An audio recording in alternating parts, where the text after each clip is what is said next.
দুই তিন চার আমি কে তুমি কে?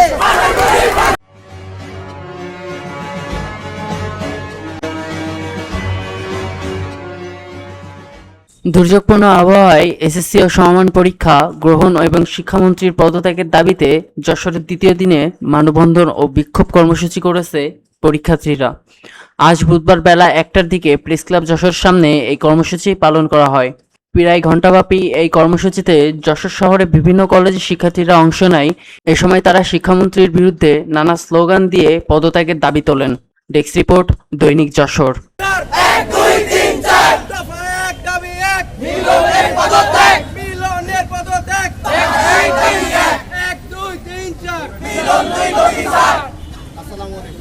আমরা যে এইচএসসি পরীক্ষার্থী, প্রত্যেকটা এইচএসসি পরীক্ষার্থীর বাবা মা চায় যে আমার সন্তান খুব ভালো একটা রেজাল্ট দেয়। প্রত্যেকটা শিক্ষার্থী তো আমাদের আশা আছে যে আমার সন্তান ঢাকা বিশ্ববিদ্যালয়, রাজশাহী বিশ্ববিদ্যালয়ের মতন বাংলাদেশের স্বনামধন্য জায়গায় যে পড়াশোনা, কিন্তু আমাদের যে পরিমাণ প্রশ্ন হার্ট করতেছে তারপর এই সিটিওর মধ্যে ভুল, এই ভুলের কারণে যে আমাদের বাপমাগুলোর যে আশাগুলো আমার সন্তানদের প্রতি যে ভালোবাসা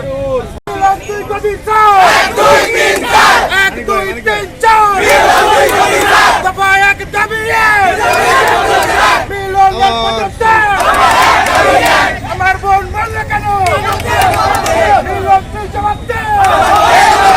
আমার বোনে ফিরাই দে, তোর পুজো তুই নে।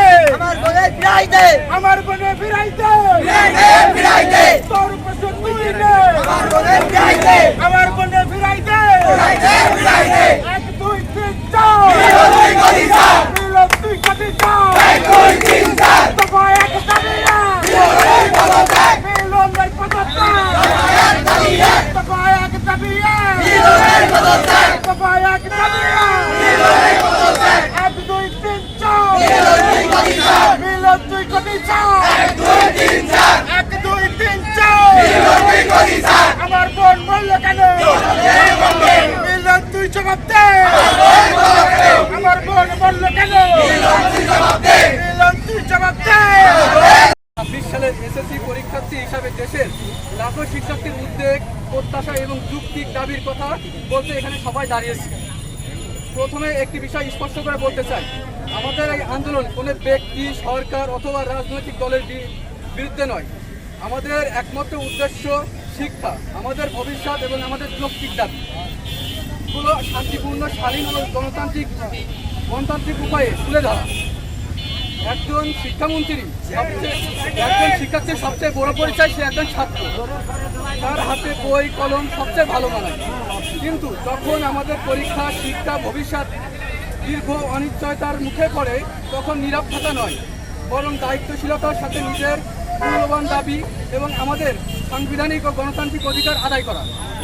আজ আমরা কোনো বিশেষ সুবিধা চাইতে আসিনি, আমরা শুধু চাই ন্যায্যতা, স্বচ্ছতা এবং সময় উপযোগী সিদ্ধান্ত।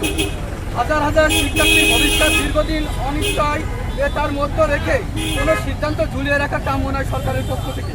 প্রতিটি বিলম্ব আমাদের প্রস্তুতি, মানসিক স্থিতি এবং স্বপ্নের উপর সরাসরি প্রভাব ফেলে।